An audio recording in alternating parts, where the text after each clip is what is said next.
الشمال كفوني وردفتو تشانالي بسوتي وبلوم تيسن كم نجا فيا كيسني ترجرتو بقدراتني يعني نجا كوتي قالت واق أيودا بكتو كسري تجرسي ساجرا بادية إسا بادية روميانتي مرقة فايدو ودايلا مرقين جرا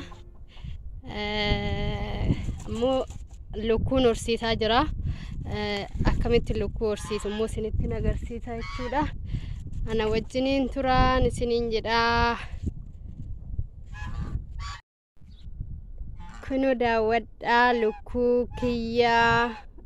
hojii lammataa hojii dabalataa yoo barbaadan jechuudha hojii maadaamii biratti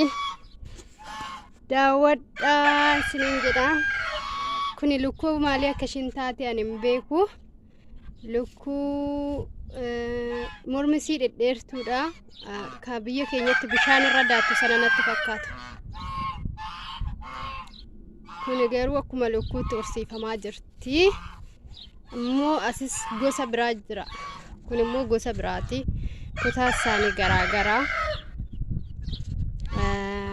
kun immoo maalidha ishiin daakiyye shi biyya keenyaa sanatti fakkaata daakiyye jennaan biyyatti lukkuu normaalii miti garuu horsiifamti lukkuu buuphaan shillee nyaatamti naati fakkaata tasameti jechuudha kan horsiifamaa jiru anis gargaaraan jira jechuudha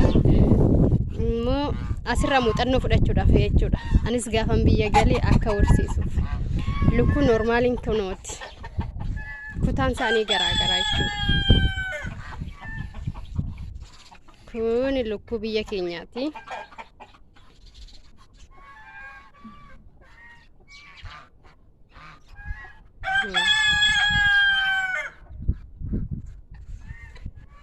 lukkuu biyya keenyaati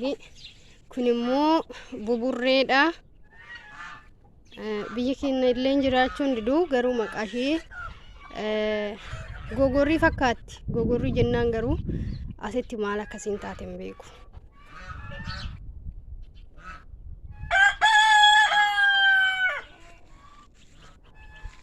abbaa warraan iyyaa jira lukkuu biyya keenyaati ishiin ena kana fakkaataa jechuudha garuu gaafa biyya galee anillee lukkuu horsiisuu nan barbaada gogorrii yookiis immoo daakiyyee bishaan keessaa odoo hin taane jechuudha biyya keenyatti kan nuti nyaannu lukkuu qofaadha akkuma beektanu asitti garuu wanti lafa bu'u hin jiru na akkana fakkaataan isiniin jedha kuni bakka hojii kootiiti